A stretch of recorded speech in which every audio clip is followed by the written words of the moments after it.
Bom, essa história aconteceu comigo quando morava em Socorro, em São Paulo, no bairro Camanducaia do Meio, no ano de 1994, o ano da Copa.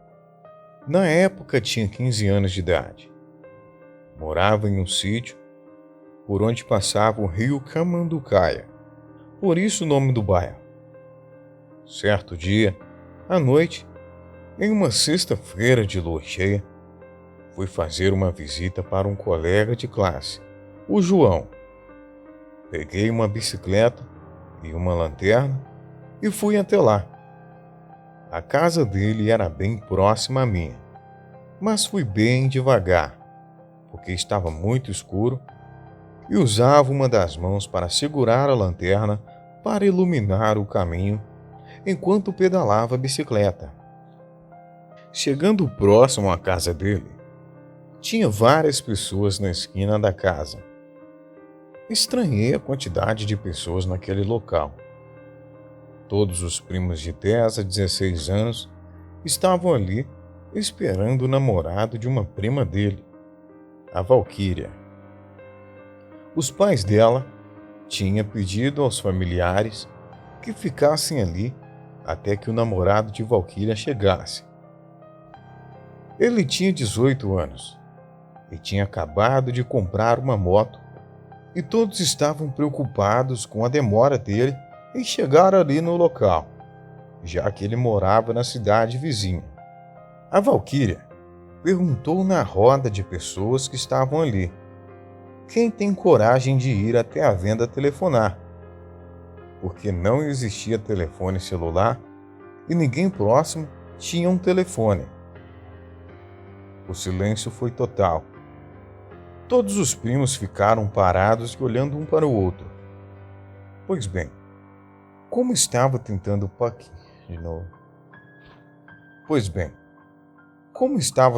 paquerar a irmã de Valquíria, a Fatinha, me ofereci para ir até a Camanducaia de baixo, ir até uma venda, ligar para o namorado da Valquíria e descobrir o que aconteceu com o Ricardo. Esse que era o nome dele. Todos ali ficaram olhando para a minha cara com um olhar de espanto. O João, que era mais próximo a mim, perguntou: tem mesmo coragem? Como vai passar pela ponte? Eu repliquei: o que tem na ponte? Faziam poucos meses que morava no interior. Antes disso eu morava em São Paulo, capital. Bom, ninguém respondeu e ficaram todos rindo. Peguei o número do telefone e algumas moedas, porque o telefone da venda era aquele, com visor digital, e se pagava por 1 minuto de ligação. Você ligava e dava 1 minuto. Era um preço, 2 minutos era outro, e assim por diante. Fui bem devagar, porque minha bicicleta era uma Caloi Aro 12, aquelas bicicletas de corrida com pneus bem finos, não apropriada para andar em estradas de terra, ainda mais com cascalhos e pedras no caminho, além de que estava segurando uma lanterna em uma das mãos. A distância, imagino que seriam de uns 6 quilômetros da casa do João até a venda, na Camanducaia de baixo.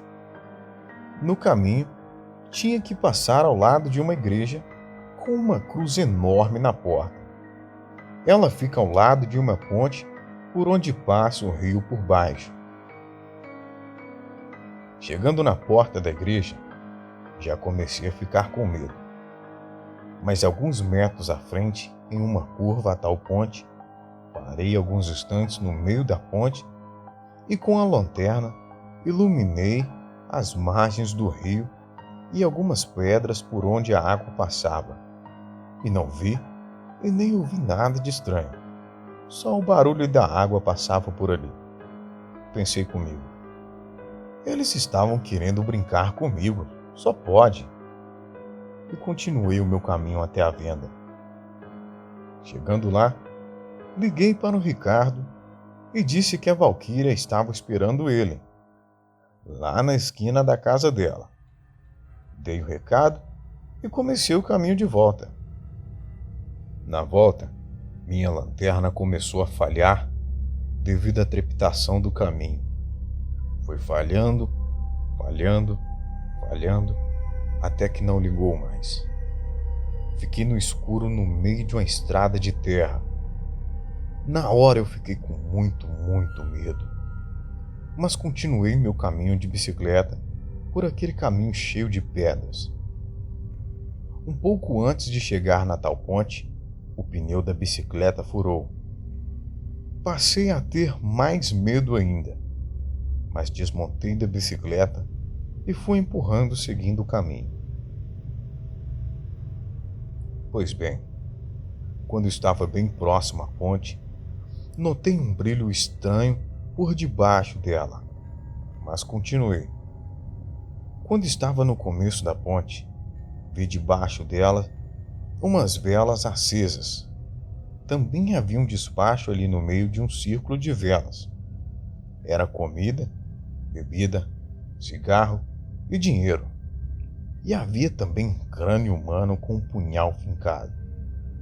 Mas o mais assustador era uma coisa que se parecia de um cachorro bem grande, mas sem pelos no corpo, andando de quatro, como um cachorro mesmo.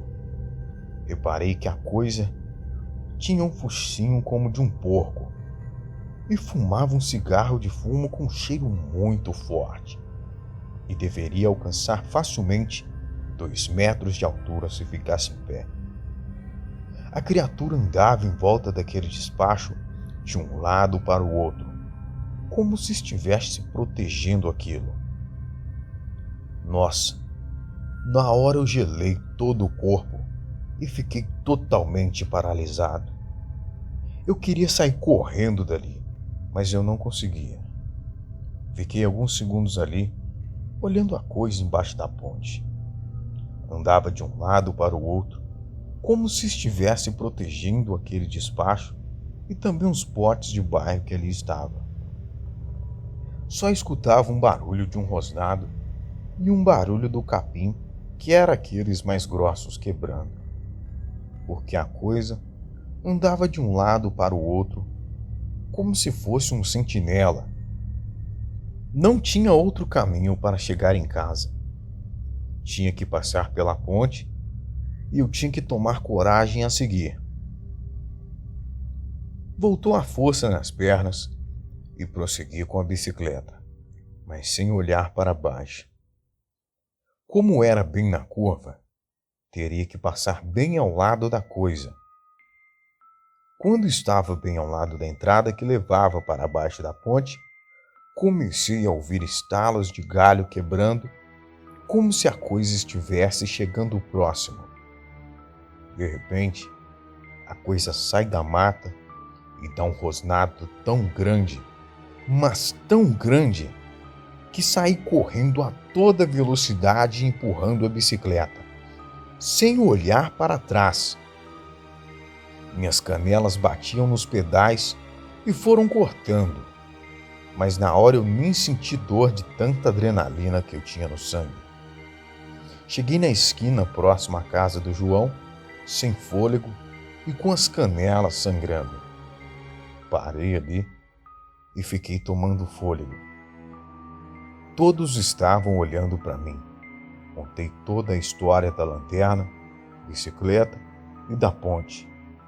Mas, para minha surpresa, ninguém disse uma palavra.